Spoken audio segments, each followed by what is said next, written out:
dans cette journée numéro 20 du calendrier de l'Avent spécial Design Humain avec une question très spéciale qui va vous intéresser, qui est « Peut-on voir pourquoi est-ce que je n'arrive pas à avoir d'enfants dans le design humain ?» Alors, c'est une question très intéressante. J'ai déjà eu des femmes qui sont venues me voir en lecture de charte qui me disaient « écoute Elisa, moi je suis en train de vouloir faire un enfant avec mon conjoint et je sais pas, il y a quelque chose qui me bloque. J'ai soit du mal avec l'idée d'être mère ou alors j'ai fait plusieurs fausses couches et j'essaye d'avoir un enfant, etc. » C'est vrai qu'on ne peut pas non plus dire pourquoi est-ce que tu vas pas avoir d'enfant ou pourquoi est-ce que tu as du mal à avoir des enfants. On va plutôt regarder qu'est-ce qui pourrait bloquer au niveau émotionnel. Et c'est vrai que les deux cas que moi j'ai déjà eu de par mon expérience, il y avait eu la première où une de mes clientes qui, elle avait voulu avoir des enfants avec son conjoint et en fait, elle avait fait 2 fausses couches. En fait, elle a gardé ça pour elle. C'était vraiment comme un non-dit. Ils en ont pas vraiment reparlé. Enfin, ils n'ont jamais vraiment mis des mots sur la situation. En fait, ce qui s'est passé, c'est qu'ils sont restés pratiquement 10 ans sans parler de ça. Et un jour, ils ont décidé de tout lâcher, de se parler et de réessayer. Et quand ils ont réessayé, en fait, ma cliente a été totalement terrifiée. Et j'ai vu qu'elle avait la porte 44 dans sa planète Saturne, dans sa carte de design humain. La porte 44, c'est la peur que les événements passés se répètent. Et c'est vrai qu'elle était terrifiée, en fait, à l'idée que le passé se répète, qu'elle vive de nouveau tout ce qu'elle a pu vivre avec son mari, tout ce qu'ils ont dû traverser, etc. Là où je veux en venir, c'est que parfois, vous allez avoir, puisque la porte 44 est une des portes dans le centre splénique, le centre splénique qui est l'instinct de survie, ce côté très primaire, très spontané. Je vous invite vraiment à voir, à aider vos clients à voir ces peurs-là et d'y mettre beaucoup de conscience. Et c'est vrai qu'elle avait ça, mais aussi d'autres choses dans son schéma qui fait qu'elle était beaucoup dans le mental, notamment avec la tête définie. Et le fait de pouvoir aider vos clients à mettre de la conscience, à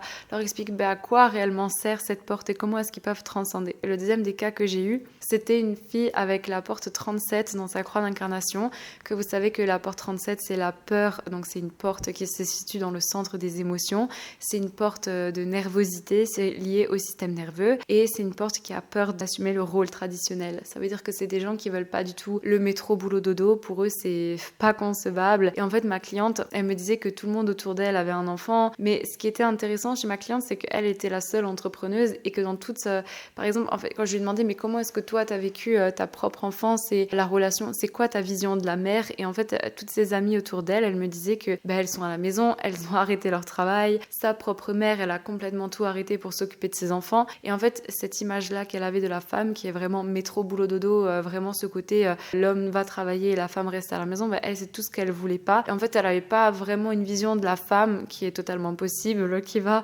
travailler, qui fait son entreprise alors qu'elle a un enfant, et c'était comme si elle était totalement terrorisée par le fait d'assumer un rôle traditionnel de par ce qu'elle avait pu aussi voir et de par quoi elle était nourrie dans son entourage. Et elle me disait mais tu vois c'est vrai que toutes mes amies en fait elles sont pas entrepreneuses, elles ont arrêté leur travail pour s'occuper de leur enfant, et moi ça me terrifie, ça me fait super peur, j'ai pas envie de ça.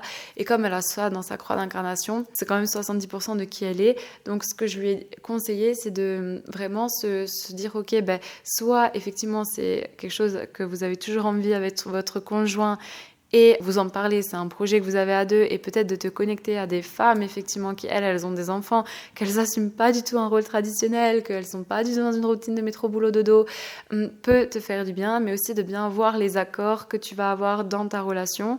Et je pense que ça lui faisait pas peur aussi, mais comme ça pouvait être comme une retenue parce qu'elle avait le canal 3740, et le canal 3740 c'est vraiment les accords dans tout ce qui est dans une relation de famille, relation de travail, c'est très très important pour lui de dire ok, si moi je m'occupe de la maison, toi qu'est-ce que tu vas faire? Et je pense qu'avec son conjoint, c'est réellement ce qui s'est passé, il y avait vraiment cette notion de ok, si on a un enfant, qui va faire quoi en fait? Qu'est-ce qui va se passer? Et le fait de mettre de la conscience là-dessus, ça l'a déjà énormément aidé.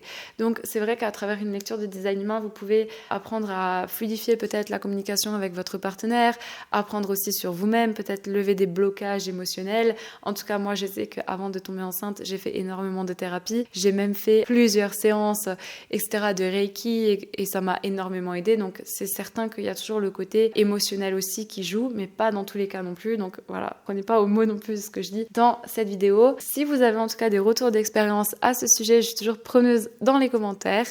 Et sur ce, on se retrouve demain pour la journée 21. On arrive vraiment à la fin de ce calendrier de l'Avent. On se retrouve demain pour la journée 21. Et sur ce, je vous souhaite une lumineuse journée ou soirée.